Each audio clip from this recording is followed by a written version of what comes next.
अंक लिखें 14086 का उपयोग करके हमें संख्या बनानी है 30 के निकटतम। 30 नहीं बनानी, निकटतम का मतलब होता है आसपास। अब इसमें 3 तो दिया नहीं है, दिया है क्या नहीं दिया, लेकिन 4 और 0 दिया है तो 30 के आसपास 40 हो सकता है, तो हमने 40.168 बना लिया। और 30 से जब घटाया तो 10.168 आ रहा है।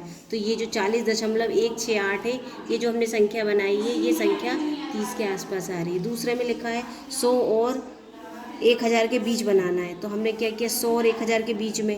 अब इसमें हमें क्या क्या दिख रहा है, 100 के आसपास 1 दिख रहा है, 4 और 0, तो हम यहाँ तो 104 बना लिया हमने। 100 के आसपास बनाना है, कुछ भी बना सकते हैं आप, 148 बना सकते हैं, 146, कोई दिक्कत नहीं है, जो बनाओगे वो सही है, 1000 के अंदर होना चाहिए। तो हमने बना ली 104.68। आप अपने मन से कुछ भी बना सकते हो, ज़रूरी नहीं यही सही है, आप जो बनाओगे वो सही है, बस 100 और 1000 के बीच होना चाहिए, ठीक है। इसके बाद यहाँ पे लिखा है क्या अधिक अंकों वाली दशमलव वाली संख्या एक अंक वाली संख्या से सदैव बड़ी होती है। वो ये बोल रहा है कि दशमलव के बाद बहुत सारी संख्याएं लिखी होती है और दशमलव के बाद एक अंक, तो क्या ये बड़ी वाली संख्या बड़ी होती है, तो ऐसा नहीं होता। यहाँ पूर्ण इकाई 1 है और यहाँ पूर्ण इकाई 5 है, तो ये बड़ी होगी। तो जो पूर्ण इकाई होती है, जो बड़ी संख्या होगी वो बड़ा होगा। अगले प्रश्न में लिखा है यहाँ पे 0.25 किलोग्राम फली खरीदी, 0.3 ग्राम गाजर खरीदा, 0.5 ग्राम आलू खरीदा, 0.2 किलोग्राम शिमला मिर्च खरीदी, 0.05 किलोग्राम अदरक खरीदी।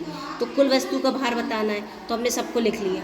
लिखने का क्या तरीका है, हर संख्या का जो दशमलव है वो बिल्कुल एक सीध में होना चाहिए, यह ध्यान रखना।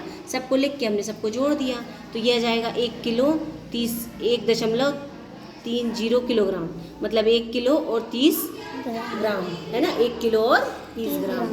अगला प्रश्न लिखा है हमें पिंटो प्रथम 3 दिन में वो डेयरी से दूध लेता है, इतना लीटर, ये लीटर और ये लीटर, और आगे के 6 महीने में वो 25 लीटर दूध आपूर्ति करता है 6 दिनों में। तो 3 दिन बताना है, यहाँ लिखा है ना 3 दिनों में दी गई दूध की आपूर्ति की मात्रा 3 दिनों में, तो 3 दिनों में ये थी, तो हम इन तीनों को जोड़ लेंगे। जोड़ने का तरीका याद रखना है, सबके दशमलव सामने आना चाहिए, इकाई सामने आना चाहिए, दशांश और शतांश। फिर जब हम इसे जोड़ेंगे 5, 2, 7 और 9, 16 की 6 हासिल की 1, 7, 4, 11 और 1 ये 12 की 2 हासिल की 1, 4, 4, 8, 8 और 3 11 और 1 12.26 किलो लीटर, ठीक है, लीटर। इसके बाद अगला प्रश्न है टिंकू का भार।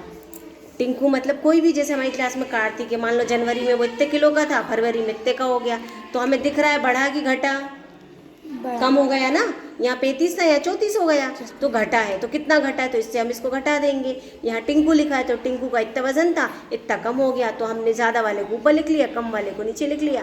घटाया तो 1.25 किलोग्राम, उसका वजन इतना कम हो गया। अगला प्रश्न है, ये दिया है हमें पैटर्न, अभी हमने पैटर्न पढ़ा था ना, तो इसमें यहाँ तक दिया था और आगे पूछा है पैटर्न बढ़ा दो। तो पैटर्न ज्ञात करने के लिए हम क्या करेंगे, यहाँ से यहाँ ये बढ़ा है तो बड़े से छोटे को घटाएंगे, जब छोटे को घटाया तो 0.9 आया, मतलब इतना सब में जोड़ रहा है, इसमें जोड़ा तो 7.07, फिर इसमें हम 0.9 को जोड़ेंगे तो 7.97 आएगा, ठीक है। इसके बाद यहाँ पे लिखा है कि टिकट बुक करते हैं ना, तो टिकट में रेलवे विभाग ने बीमा की सुविधा दी। एक आदमी की बीमा हो रही है 45 पैसे से, कितने से, 45 पैसे से, और 1 लाख लोगों ने की, तो एक दिन में कितनी हुई, पैसे बताने हम, तो 45 पैसे को हम क्या लिखते हैं 0.45, है ना, रुपए का यही होगा ना, और 1 लाख में गुणा कर देंगे। तो क्योंकि दशमलव के बाद 2 अंक थे, तो 0 दशमलव के बाद 2 अंक से या दशमलव लग जाएगा, तो ये बचेगा 45,000। एक दिन में कितना हुआ, 45,000। फिर हम अगला प्रश्न देखेंगे कौन सी संख्या बड़ी है। अब आपको ये बताना है 10 सहस्त्रांश और 1 शतांश में बड़ी संख्या कौन है। तो नीचे जितना ज़्यादा होता है, जितने ज़्यादा लोगों में कोई चीज़ बांटेंगे, जैसे मान लो 5 टॉफ़ी, 5 लोगों को दी तो कितनी आई सबको, 1-1। अगर मैंने वही 5 टॉफ़ी 10 लोगों में बांटी तो कितनी आएगी, आधी। जितने ज़्यादा लोगों में बटेगी वो चीज़ उतनी कम होती जाएगी, तो बटे में जितना ज़्यादा होगा वो संख्या उतनी छोटी हो जाएगी। तो इन दोनों में बड़ा कौन सा है, तो ये बड़ी है, 1 दशांशी है। फिर ये पूछ रहा है 1 शतांश और 90 सहस्त्रांश में कौन सी बड़ी है, तो 1 शतांश और 90 सहस्त्रांश, तो अगर ये 0 से 0 कट जाए तो 9/100 आएगा, तो यहाँ ऊपर एक है, यहाँ 100 एक लोगों में बट रहा है और यहाँ 9 लोगों में बट रहा है, तो एक वाला बड़ा होगा ना, एक नहीं, ऊपर जो बड़ी संख्या होती है वो बड़ा होता है, तो ये 9 है तो ये बड़ा होगा, 9/100 ये बड़ा होगा। आगे देखते हैं हम, एक सहस्त्रांश या 90 शतांश। एक सहस्त्रांश मतलब 1/1000, 90 शतांश मतलब 90/100। अब इन दोनों में बताना बड़ी कौन सी है, तो ये 0 से 0 कट जाएगा तो ये आ जाएगा 1/100, 9/10, 9/10। अब यहाँ एक चीज़ 1000 लोगों में बट रही है, एक चीज़ 1000 लोगों में बट रही है, और यहाँ 9 चीज़ 10 लोगों में बट रही है, दोनों में बड़ा कौन सा होगा? 9/10, क्योंकि ये तो छोटी हो जाएगी। अगर एक टॉफी हम 1000 लोगों में बांटेंगे तो कैसा होगा? तो ये छोटा हो जाएगा, बहुत छोटा हो जाएगा। तो इन दोनों में कौन सा बड़ा है? ये बड़ा है, 90 शतांश, 90 शतांश, इस तरह से लिखेंगे। अगला प्रश्न, दी गई राशियों को दशमलव के रूप में लिखिए। ये हमें उदाहरण दिया है, 12 दहाई और 12 दशांश। 12 दहाई मतलब 12 का 10 में गुणा कर देंगे, दहाई बोल रहा है, दहाई मतलब क्या होता है? 10, तो 12 का 10 में गुणा करेंगे, और 12 दशांश लिखा है तो 12/10, क्योंकि 12 दशांश, तो ये हो जाएगा 12 मतलब 120 गुणा करेंगे तो ये 1.2, इन दोनों को जोड़ेंगे तो 121.2। इसके बाद लिखा है 10 दहाई, 10 इकाई, 10 दशांश, 10 शतांश। तो 10 में 10 का गुणा किया, फिर 10 का 1 में गुणा किया, फिर 10/10 का गुणा किया, 10/100। फिर जब इसको दशमलव में लिखेंगे ये 100 हो जाएगा, ये 10, ये आ जाएगा 1, ये आ जाएगा 0.10। फिर सबको जोड़ देंगे तो आ जाएगा 111.10।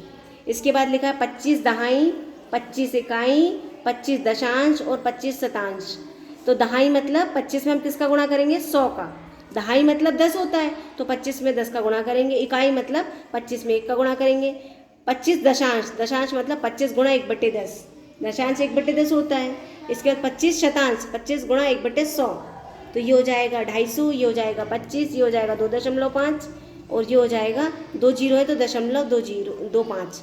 सबको जोड़ देंगे तो ये आ जाएगा 277.75, 277.75। अब इन सवालों को आपको खुद को प्रैक्टिस करनी है।